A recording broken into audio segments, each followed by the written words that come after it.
نحمده ونصلي على رسوله الكريم أما بعد فأعوذ بالله من الشيطان الرجيم بسم الله الرحمن الرحيم وأقيموا الصلاة وآتوا الزكاة واركعوا مع الراكعين أن عبد الله بن عمر رضي الله تعالى عنهما عن النبي صلى الله عليه وسلم قال صلاة الجمعة أفضل من صلاة الفرد ب27 درجة।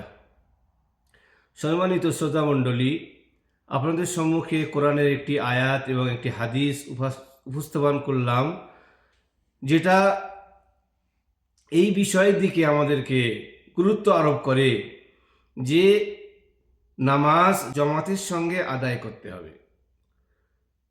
আল্লাহ রাব্বুল আলামিন তার পবিত্র কালামের মধ্যে বলছেন, ও আকিমুস সালাহ, তোমরা নামাজ প্রতিষ্ঠিত করো, ও আতুজ যাকাত, এবং যাকাত প্রদান করো, ওয়ারকাউ মা'আর রাকিঈন, এবং রুকুকারীদের সঙ্গে, রুকুকারনেওয়ালাদের সঙ্গে তোমরা রুকু করো।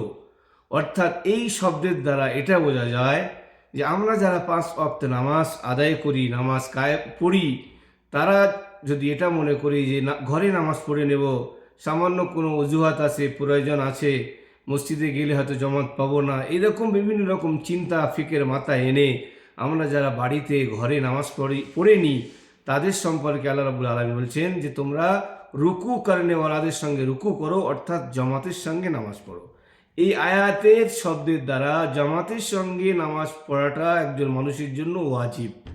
নবী সাল্লাল্লাহু আলাইহি ওয়াসাল্লাম হাদিসের মধ্যে তিনিও বর্ণনা করছেন, যেটা আব্দুল্লাহ ইবনে উমর রাদিয়াল্লাহু তাআলা আনহু থেকে প্রমাণিত, যে নবী সাল্লাল্লাহু আলাইহি ওয়াসাল্লাম বলছেন যে সলাতুল জামাআতি, জামাতের সঙ্গে যে নামাজ আদায় করা হয় এবং যে নামাজ একা একই আদায় করা হয়, তার অপেক্ষা জামাতের সঙ্গে নামাজ আদায় করলে 27 গুণ সওয়াব তার নামায় আমলে বেশি লেখা হয়। অর্থাৎ আপনি যদি যে নামাজটি ঘরে একা একা পড়ছেন, আর ওই নামাজটা যদি আপনি জামাতের সঙ্গে গিয়ে পড়েন, ঘরে পড়লে যদি আপনি 1টি নেকি পান, তো জামাতের সঙ্গে গিয়ে পড়লে আপনি 27টি নেকি পাবেন। কিন্তু দুঃখের বিষয়, আফসোসের বিষয়, আমরা নিজেকে 5 ওয়াক্ত নামাজি, কালামি, মুসল্লি বলে দাবি করে থাকি, কিন্তু জামাতের প্রতি আমাদের সে গুরুত্ব, জামাতের প্রতি সে ভালোবাসা, মসজিদের সঙ্গে সে সম্পর্ক আস্তে আস্তে আমাদের আর টিকে থাকছে না। আস্তে আস্তে আমরা সম্পর্ককে নষ্ট করে ফেলছি। নবী সাল্লাল্লাহু আলাইহি ওয়াসাল্লামের জমানায় একজন সাহাবা আব্দুল্লাহ ইবনে মাকতুম রাদিয়াল্লাহু তাআলা আনহু, আমরা সকলেই তার নাম প্রায় শুনে থাকি, তিনি একজন অন্ধ সাহাবী ছিলেন। তিনি নবী সাল্লাল্লাহু আলাইহি ওয়াসাল্লামকে বলছেন, ইয়া রাসূলুল্লাহ, আমি এমন একটা লোক যে আমাকে কেউ সাহায্য করবে মসজিদ আসার জন্য, এমন কেউ নাই, ঘর থেকে আমি একা একা মসজিদে আসতে হয়, আমি কি ঘরে নামাজ পড়তে পারি?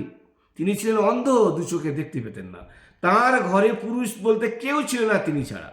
তিনি নবী সাল্লাল্লাহু আলাইহি ওয়াসাল্লামের কাছে চাইছেন যে আমাকে ঘরে নামাজ পড়ে নেওয়ার অনুমতি দেওয়া হোক। নবী সাল্লাল্লাহু আলাইহি ওয়াসাল্লাম অনুমতি দিয়ে দিলেন।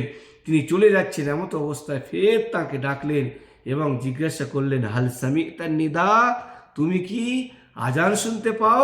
তিনি বললেন, ইয়া রাসূলুল্লাহ, শুনতে পাই।